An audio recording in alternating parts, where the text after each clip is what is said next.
তোমার হাত আল্লাহ তাআলার দেওয়া আমানত, জবান আল্লাহর দেওয়া আমানত। হাতকে যেখানে সেখানে ব্যবহার করা যাবে না। জবানটাকে আল্লাহ তাআলা যেভাবে বলছেন ব্যবহার করতে, সেগুলোই বান্দা বলা যাবে। আল্লাহর বিরুদ্ধে কোনো কথা বলা যাবে না। এই চোখ দেওয়া আল্লাহ তাআলার দেওয়া আমানত। এই চোখ দিয়া বান্দা আল্লাহ তাআলা যা কিছু দেখতে বলছেন ওগুলো দেখবা, বান্দা তোমার সওয়াব হবে। মায়ের দিকে মহব্বতের নজরে তাকাও। বিকুল্লি নজরাতিন হাজ্জাতিন মাবরুরা, পয়গম্বর বলেন একটা নজরে আল্লাহ কবুল হজের সওয়াব আল্লাহ লিখে দেয়। এই নজর দিয়া মহব্বতের নজরে বিবির দিকে তাকাও, সৎকার সওয়াব আল্লাহ আমল নামায় দিবেন। নজর দিয়া বান্দা শালির দিকে তাকাইও না, চাচাতো বোনের দিকে তাকাইও না, ফুফাতো বোনের দিকে তাকাইও না। তাহলে বান্দা তোমার এই নজরের হিসাব দেওয়া লাগবে। আল্লাহ তাআলা বলেন, আল্লাহ তাআলা তোমার এই চোখের খেয়ানত আল্লাহ তাআলা জানেন। ইন্নাকা তা'লামু খাইনাতাল আয়ুনি ওয়া মা তুখফিস সুদূর। আল্লাহ তাআলা বলেন তুমি যে চোখ দিয়া আড়াল করিয়া অন্য নারীর দিকে তাকাইছো, মনে করতেছো বান্দা দুনিয়ার কেউ দেখে নাই। না না বান্দা, সেই নজরটাও দেখেন। জোরে বলেন কি? ঘরের দরজা লাগাইয়া এরে আল্লাহর বান্দা যুবক, তুমি না জায়েজ গুনাহগুলো বান্দা তুমি মোবাইলের স্ক্রিনে দেখলা। ওই গুনাহ যদিও দুনিয়ার কেউ দেখে না, বান্দা সেই গুনাহ দেখেন কি? ওই গুনাহ আমার আল্লাহ তাকাইয়া দেখেন। কিভাবে আমানতের খেয়ানত হবে?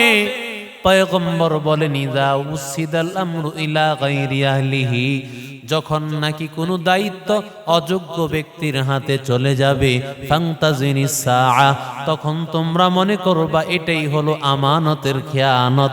আর আমানতের খেয়ানত হলো কিয়ামতের আলামত। কথা বলেন ঠিক না বেঠিক? এরে আল্লাহর গোলাম, আমানতের খেয়ানত মুসলমানের এটা কখনো আলামত হতে পারে না। কারণ পয়গম্বর বলেন আয়াতুল মুনাফিকি সালাস, মুনাফিকের আলামত তিনটা। এক নম্বর হলো ইযা হাদ্দাসা কাযাবা, কথা বলে, কথা বললেই মিথ্যা বলে, সত্য কথা বান্দা বলতে জানে না। পয়গম্বর রহমাতুল লিল আলামিন এবং সমস্ত নবীদের জামাতের এক নম্বর গুণ ছিল নবীরা কোনোদিন মিথ্যা কথা বলে না। কোন নবীরা মিথ্যা কথা বলে না। আর নেতা দাঁড়াইয়া হাজার হাজার মিথ্যা কথা বলে। এরে নবীরা আশিক উম্মতের দল। জিজ্ঞাসা করলে ভাই এত কথা কেন বলছো? একটা কথাও তো সত্য না। কয়টা রাজনৈতিক মিথ্যা কথা বলা লাগে, এটা কোনো মিথ্যা না। এরে নবীরা আশিক উম্মতের দল। নবী বলেন 2 নম্বর মুনাফিকের আলামত ওয়া ইযা ওয়াদা খলাফা, ওয়াদা করবে তো ভঙ্গ করবে, ওয়াদা করবে ভঙ্গ করবে। নির্বাচনের আগে আমি দাঁড়াইয়া বললাম অমুক করব তমুক করব, কিন্তু নির্বাচনের পরে আমি ইসলামের বিপক্ষে অবস্থান নিলাম। ইসলামের বিপক্ষে অবস্থান যদি আমি নেই, অথচ আমি নির্বাচনের আগে আমি শাহজালাল রহমতুল্লাহ আলাইহির মাজার শরীফ জিয়ারত করলাম, বড় বড় আল্লাহওয়ালা বুজুর্গদের কাছে গেলাম, কত কথা বললাম। জিজ্ঞাসা করলো ভাই এত ওয়াদা করলা কেন? কোন ওয়াদা তো বাস্তবায়ন করতে পারলা না। কয় হুজুর এটা মিথ্যা না, এটা হলো নির্বাচনী ওয়াদা। এই ওয়াদা কোনোদিন বাস্তবায়ন করা লাগে না। আসেনি? এই এলাকায় তো নাই। কি বলেন? এরে আল্লাহর গোলাম, সবাই তো আবার একরকম না। কেউ তো এমন আছে ওয়াদা যা করে তার চেয়ে বেশি করে। কথা বলেন না কেন? আর কিছু আল্লাহর গোলাম ওয়াদা করবে তো খেলাফ করবে, এটা মুমিনের আলামত না। রহমাতুল লিল আলামিন 3 নম্বর আলামত বলেন ওয়া ইযা তুমিনা খানা, আমানত যদি বান্দার কাছে রাখা হয় খেয়ানত করে। আমানতের খেয়ানত করা হয়। এরে আল্লাহর গোলাম, তবে এই আলামতগুলো কারো মধ্যে পাইলে কিন্তু ডাইরেক্ট মুনাফিক বলা যাবে না। কি বলেন, বলা যাবে? ডাইরেক্ট সে মুনাফিক না, তবে মুনাফিকের আলামত তার মধ্যে আছে, এই জন্য সে মুনাফিক হয়ে যায় নাই। যদি আলামতগুলো ছেড়ে দেয় পাক্কা মুমিন মুসলমান সে হয়ে যাবে, ঠিক কি না? এই গুণগুলো ছেড়ে দিলেই সে মুমিন।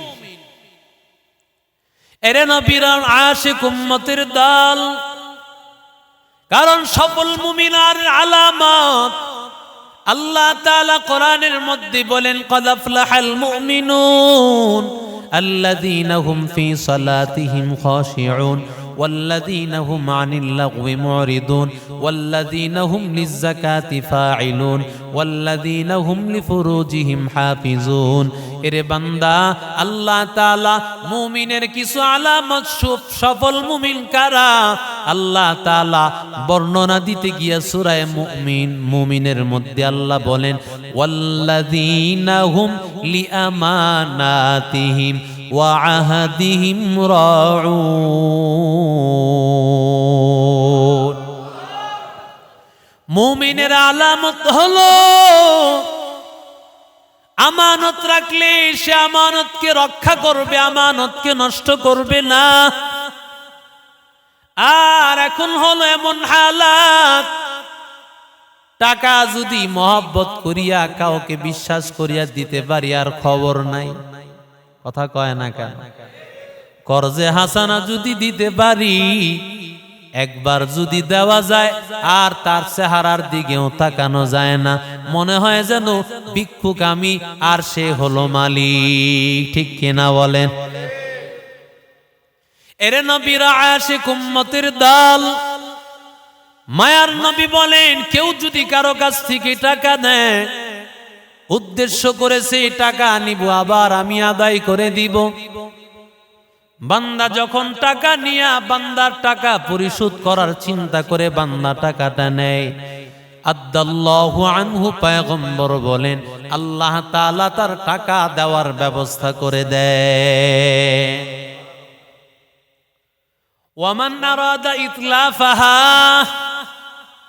আর নবী কয় টাকা নেওয়ার সময় চিন্তা করছে কোন রকম নিতে পারিনি, নিয়া তরে বুঝামু 12টা, আছে না নাই? নবী বলতেছেন টাকা নেওয়ার সময় চিন্তা হলো টাকা মেরে দিব, পয়গম্বর বলেন আতলাফাল্লাহু, তুমি টাকা মাইরা দিবা না, না বরং আল্লাহ তোমাকে ধ্বংস করে দিবে। নাউজুবিল্লাহ বলেন। নবী বলেন তুমি একজনের টাকা মাইরা দেওয়ার চিন্তায় টাকা নিবা, আল্লাহ তোমাকে ধ্বংস করার সিদ্ধান্ত নিয়েছেন। আল্লাহু আকবার বলেন। আল্লাহর চেয়ে বড় কেউ আছে? আরো জোরে কোন? তুমি কত বড় বাটপার, তুমি কত বড় ধোঁকাবাজ, তোমার চাইতে উত্তম ফয়সালাকারী জোরে বলেন কে? কারণ আল্লাহর ব্যাপারে তো ধোঁকাবাজি শব্দ ব্যবহার করা যায় না, এজন্য আল্লাহর ব্যাপারে কৌশল অবলম্বনকারী আল্লাহর ব্যাপারে বলা হয় ওয়া মাকারু ওয়া মাকারাল্লাহ ওয়াল্লাহু খায়রুল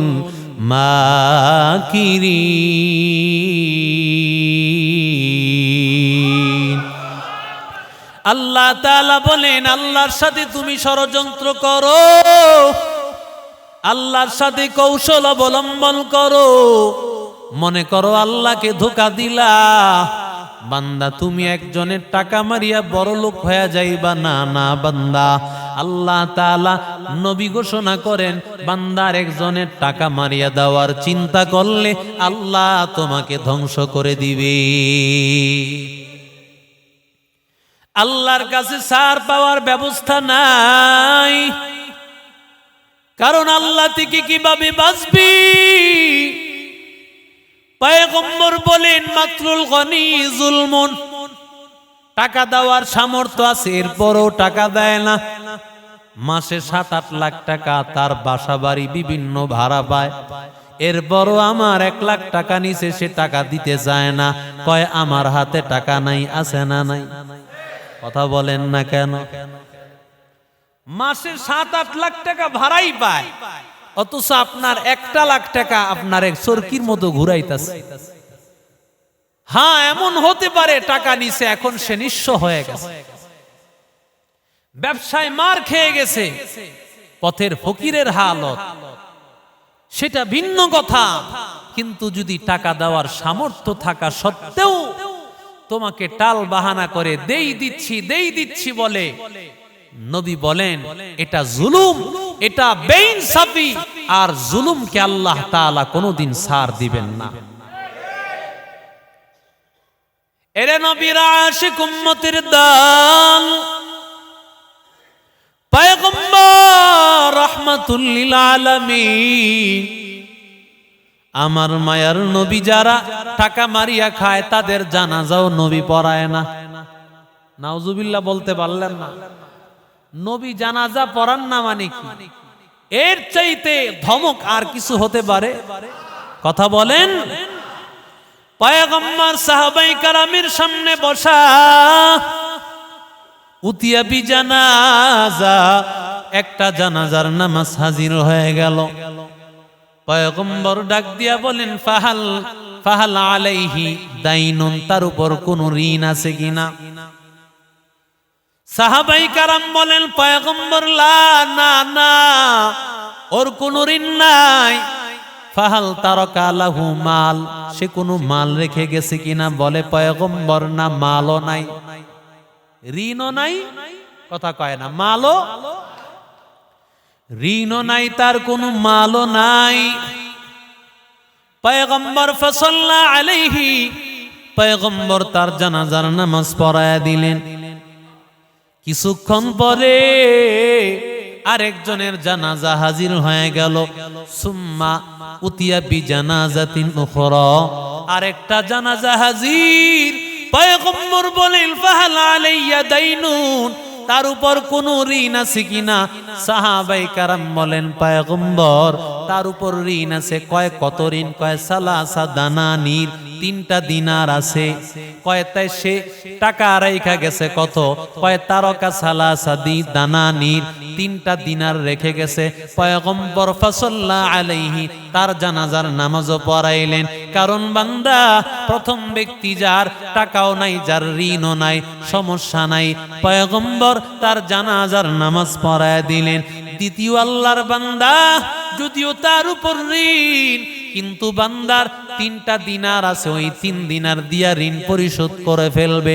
তাই পয়গম্বর তার জানাজার নামাজও পড়ায় দিলি।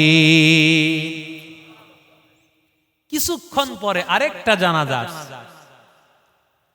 নবী ডাক দিয়া বলেন ফাহাল আলাইহি দাইনুন, ও সাহাবীরা বলো ঋণ আছে কিনা?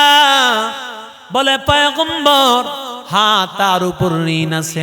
কোনো মাল রেখা গেছে কিনা? কয় না না, মাল রেখা যায় নাই, তবে তার উপর ঋণ আছে। পয়গম্বর বলেন সল্লু আলাইহি, তোমরা জানাজা পড়ায়া দাও, আমি জানাজার নামাজ পড়াইব না। নাউজুবিল্লাহ বলবেন। আমার মায়ার নবী জানাজা পড়ান না, নবী ইমাম, সাহাবায়ে কেরাম ইমামতি করবেন। সাহাবায়ে কেরামকে বলেন তোমরা জানাজা পড়াও, আমি নবী তার জানাজা পড়াবো না, কারণ তার উপর ঋণ আছে। এমন সময় এক সাহাবী ডাক দিয়া কয় পয়গম্বর আলাইয়া দাইনুন, ঋণের দায়িত্বটা আমি পয়গম্বর নিয়া নিলাম। নবীজি সল্লি আলাইহি, আপনি তার জানাজার নামাজ পড়াইয়া দেয়। ও মদনপুরের চাঁদপুরের যুবক, কিভাবে আমি বুঝাইব? পয়গম্বর নিজে জানাজার নামাজ পড়ান না, ঋণ আছে তোর জানাজার নামাজ আমি পড়াইব না। ঋণ রাইখা গেছো, টাকা থাকলে তো ভালো কথা, আর এখন তেমন হালাত, যত বড় বড় লোক ততই সে ঋণগ্রস্ত আছে না নাই? ঋণই তার শেষ হয় না। কিছু তো আছে ব্যবসায়িক কৌশল হিসেবে ঋণ নেয়, আছে না নাই? লোন নিয়ে আজকে তুমি 1000 কোটি টাকার মালিক, লোন নিয়ে তুমি ব্যবসা করতে পারবে, আল্লাহর কসম তোমার ওই ব্যবসায় বরকত হবে না। তুমি বাড়ি গাড়ির মালিক হতে পারো ঠিক, তবে সেই বাড়িঘর মধ্যে রহমত আর বরকত হবে না। কারণ লোনের সাথে সুদের সাথে আল্লাহর কোনো সম্পর্ক নাই। কথা বলেন ঠিক না বেঠিক? অনেক মানুষ মাঝে মধ্যে আমাকে বলে, হুজুর কিছু টাকা লোন নিলে বাড়ি করতে পারি। আমার মহব্বতের মানুষ যারাই আছে আমি সব সময় বলি, লোন নিবেন না। লোন নিয়ে একটা বাড়ি করে ফেলবেন, মনে করতেছেন একটা বাড়ি করে ফেলবো, পরে আস্তে আস্তে আদায় করে দিলাম। আল্লাহর কসম, যেহেতু এটা একটা সুদ, এর সাথে সরাসরি যুদ্ধ ঘোষণা করা হয়। কার সাথে? আরে জোরে কোন, কার সাথে? আল্লাহর সাথে যুদ্ধ করতে পারবে কেউ? কথা বলেন। তাহলে কার সাথে লাগলেন? কার সাথে খেলতেছেন? কথা কয় না। আল্লাহর সাথে খেলা চলে? কথা বলেন। সুদ নিলেন মানে হলো লোন নিয়ে বাড়িঘর করে ফেললেন, 5 তলা 10 তলা বিল্ডিং, মেল ইন্ডাস্ট্রিজ বানায় ফেললেন, যুদ্ধ ঘোষণা করছেন কার সাথে? এজন্যই তার ঘরেও শান্তি নাই, বাড়িতেও শান্তি নাই, নিজের জানের মধ্যেও শান্তি নাই। কথা বলেন ঠিক না বেটি? ওই যে বললাম না, মাদ্রাসার একদিন মনে হয় আলোচনা করেছিলাম, মাদ্রাসার মসজিদের মুয়াজ্জিন সাহেব, খাতিম সাহেব, মসজিদের ইমাম সাহেব, মাদ্রাসার কারি সাহেব, হাফেজ সাহেব, 5-7 হাজার টাকা বেতন, কোনো কিস্তি নাই তাদের। কথা বলেন না কেন? এক দোকানদারকে আমাদের এক হুজুর জিজ্ঞাসা করতেছেন, ভাই আপনার চায়ের দোকানদারি করে মোটামুটি ইনকাম কত? ও দৈনিক হালায়া ছাড়া 1000 টাকা থাকে। কত? 1000 টাকা থাকলে মাসে কত? এখন জিজ্ঞাসা করতেছে কানে কানে, ভাই কিস্তি কয়টা? এখন এই লোক কানে কানে হুজুরের কয়, হুজুর শরম দিয়েন না, 4টা কিস্তি চলে। কয়টা কিস্তি? আরো জোরে কোন। মাসে ইনকাম কত? 30,000, কিস্তি চলায় 4টা। আল্লাহ কয় তোরা কিস্তির মধ্যে রাখতেই কবর নিব আমি। দোস্ত, কিসের পিছনে ঘুরতেছে? আজকে কিস্তি কুস্তি করতে করতে সমাজ ব্যবস্থা এমন হয়েছে, যারা গরিব আরো গরিব হয়। কথা বলেন না কেন? কারণ ওরা যারা সুদের টাকা দেওয়ার জন্য আপনার কাছে রেডি হয়ে আছে, ওরা তো আপনার বন্ধু না, ওরা তো আল্লাহ তাআলার চূড়ান্ত পর্যায়ের দুশমন। ওরা নিজেরাও জাহান্নামী, আপনাদেরকেও জাহান্নামী করতে চায়। কথা বলেন ঠিক? কিন্তু আমার ভাইরা বুঝেন না। এরে নবীর আশিক উম্মতের দল, তোমার অঙ্গ প্রত্যঙ্গ আল্লাহ তাআলার দেওয়া আমানত। মনে করতেছো তোমার হাতের মালিক তুমি, তোমার জবানের মালিক তুমি, তোমার শরীরের মালিক তুমি। এরে বান্দা, শরীরের মালিক যদি তুমি হও, তাহলে আত্মহত্যা করা মহাপাপ কেন? কথা বলেন না কেন? যত গুনাহ আছে সব গুনার চাইতে আত্মহত্যা মহাপাপ।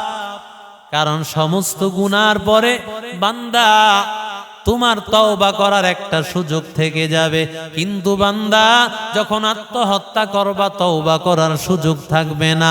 কারণ বান্দা, ইন্নাল্লাহা ইয়াকবালু তাওবাতাল আবদি মা লাম ইগরগির, গরগরা শুরু হয়ে গেলে, মরণের যন্ত্রণা যখন শুরু হয়ে যায়, মালাকুল মাউত যখন হাজির, তখন আর তোমার তওবা কবুল না।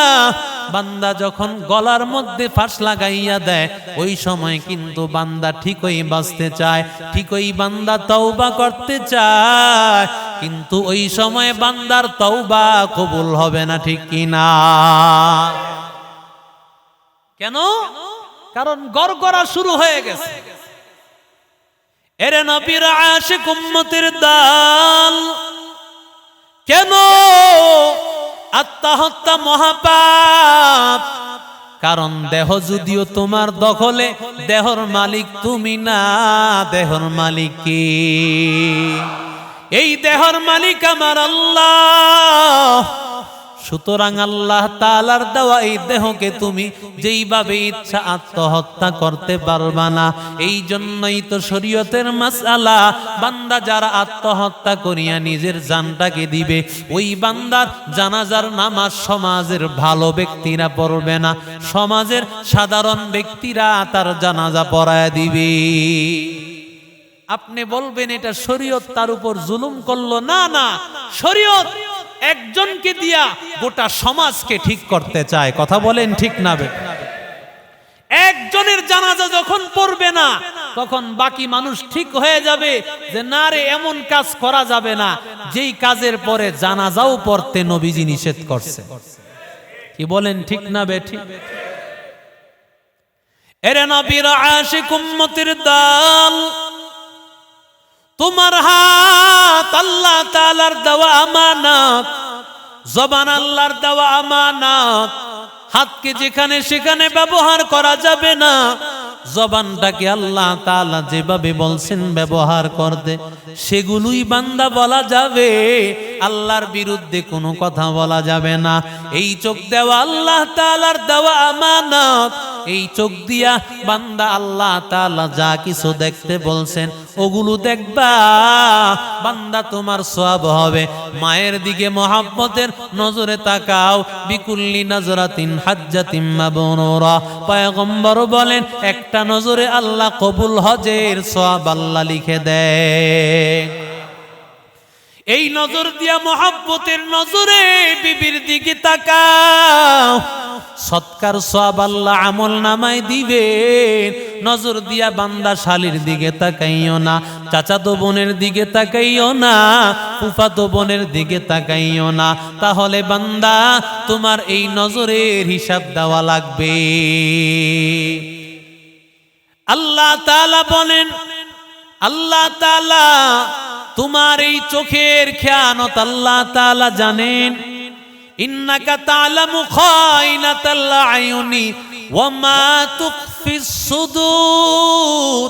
আল্লাহ তাআলা বলেন তুমি যে চোখ দিয়া আড়াল করিয়া অন্য নারীর দিকে তাকাইছো, মনে করতেছো বান্দা দুনিয়ার কেউ দেখে নাই। না না বান্দা, সেই নজরটাও দেখেন। জোরে বলেন কি? ঘরের দরজা লাগাইয়া এরে আল্লাহর বান্দা যুবক, তুমি না জায়েজ গুনাহগুলো বান্দা তুমি মোবাইলের স্ক্রিনে দেখলা। ওই গুনাহ যদিও দুনিয়ার কেউ দেখে না, বান্দা সেই গুনাহ দেখেন কে? ওই গুনাহ আমার আল্লাহ তাকাইয়া দেখেন। এরে নবীর আশিক উম্মতের দল, এই জবান আল্লাহ তাআলার পক্ষ থেকে দেওয়া একটা আমানত। এই জমানে যদি বান্দা আমি আপনার সাথে গোপন একটা কথা কানে কানে বললাম যে ভাই এই কথাটা আপনার কাছে দেওয়া আমানত, এই কথা যদি আপনি অন্যর কাছে ছড়ায়া দেন সেটা আমানতের খেয়ানত। কথা বলেন না কেন?